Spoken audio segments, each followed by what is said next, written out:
ಸ್ನೇಹಿತರೆ, ನಿಮ್ಮ ಮನೆಯ ಮಹಾಲಕ್ಷ್ಮಿಯರಿಗೆ ಪ್ರತಿ ತಿಂಗಳು 2,000 ಕೊಡುವ ಗೃಹಲಕ್ಷ್ಮಿ ಯೋಜನೆಗೆ ಬಹು ದೊಡ್ಡ ಅಪ್ಡೇಟ್ ಬಂದಿದೆ. ಈಗಿನಿಂದ ಹಳೆ ನಿಯಮಗಳು ಬದಲಾಗಿದೆ. ತಪ್ಪು ಮಾಡಿದ್ರೆ ನಿಮ್ಮ 2,000 ನಿಲ್ಬಹುದು. ಆದ್ದರಿಂದ ಈ ವಿಡಿಯೋ ಸಂಪೂರ್ಣವಾಗಿ ನೋಡಿ, ಎಲ್ಲ ಹೊಸ ನಿಯಮಗಳನ್ನ ತಿಳಿದುಕೊಳ್ಳಿ. ಸರ್ಕಾರ ಹೊಸ ನಿಯಮ ತಂದಿದೆ. ಹೌದು, ಗೃಹಲಕ್ಷ್ಮಿ ಯೋಜನೆಯ 2,000 ಪಡೆಯಲು ಈಗ ಕಡ್ಡಾಯ ಆಗಿರುವ ನಿಯಮಗಳು ಏನು ಗೊತ್ತಾ?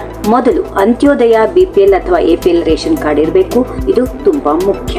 ಇನ್ನು ಎರಡನೇದ್ದು, ರೇಷನ್ ಕಾರ್ಡ್ ನಲ್ಲಿ ನೀವೇ ಅಂದ್ರೆ ಮಹಿಳೆಯೇ ಕುಟುಂಬದ ಮುಖ್ಯಸ್ಥೆ ಎಂದು ಹೆಸರಿರಬೇಕು. ಇಲ್ದಿದ್ರೆ ಅರ್ಜಿ ತಿರಸ್ಕರಣೆಯಾಗುತ್ತದೆ. ಇನ್ನು ಮೂರನೇದ್ದು, ಸರ್ಕಾರ ಈಗ ಬಯೋಮೆಟ್ರಿಕ್ ದೃಢೀಕರಣ ಮತ್ತು ಮರು ಅರ್ಜಿ ಕಡ್ಡಾಯ ಮಾಡಿದೆ. ಹಳೆಯ ಫಲಾನುಭವಿಗಳು ಕೂಡ ಮತ್ತೆ ಅರ್ಜಿ ಸಲ್ಲಿಸಬೇಕು. ಇದರಿಂದ ಮೃತಪಟ್ಟವರು ಮತ್ತು ಅನರ್ಹರನ್ನ ತೆಗೆದುಹಾಕಲು ಸುಲಭವಾಗುತ್ತದೆ.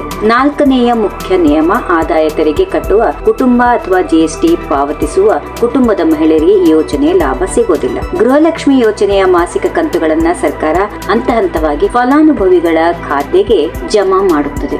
ತಾಂತ್ರಿಕ ಪರಿಶೀಲನೆ, ಬ್ಯಾಂಕ್ ಖಾತೆ ದೃಢೀಕರಣ ಹಾಗೂ ಫಲಾನುಭವಿಗಳ ಮಾಹಿತಿ ಪರಿಶೀಲನೆ ಪೂರ್ಣಗೊಂಡ ನಂತರ ಜಿಲ್ಲಾವಾರು ಮತ್ತು ಹಂತವಾರು ಹಣ ಬಿಡುಗಡೆ ಮಾಡಲಾಗುತ್ತದೆ. ಆದ್ದರಿಂದ ಕೆಲವು ಫಲಾನುಭವಿಗಳಿಗೆ ಹಣ ಮೊದಲು ಜಮೆ ಆಗಬಹುದು, ಇನ್ನು ಕೆಲವರಿಗೆ ಸ್ವಲ್ಪ ತಡವಾಗಿ ಜಮೆಯಾಗುವ ಸಾಧ್ಯತೆಗಳಿದೆ. ಸ್ನೇಹಿತರೆ, ಈ ಹೊಸ ನಿಯಮಗಳು ಯೋಜನೆಯನ್ನ ಮತ್ತಷ್ಟು ಪಾರದರ್ಶಕ ಮತ್ತು ಸರಿಯಾದವರಿಗೆ ಲಾಭ ತಲುಪಿಸುವಂತೆ ಮಾಡುತ್ತದೆ. ವಿಡಿಯೋ ಇಷ್ಟ ಆದ್ರೆ ಲೈಕ್ ಮಾಡಿ, ಶೇರ್ ಮಾಡಿ ಮತ್ತು ಚಾನೆಲ್ ಅನ್ನು ಸಬ್ಸ್ಕ್ರೈಬ್ ಮಾಡಿಕೊಳ್ಳಿ. ಇನ್ನು ಹೆಚ್ಚಿನ ಸರ್ಕಾರಿ ಯೋಜನೆಗಳ ಅಪ್ಡೇಟ್ಗಳಿಗಾಗಿ ಬೆಲ್ ಐಕಾನ್ ಪ್ರೆಸ್ ಮಾಡಿ.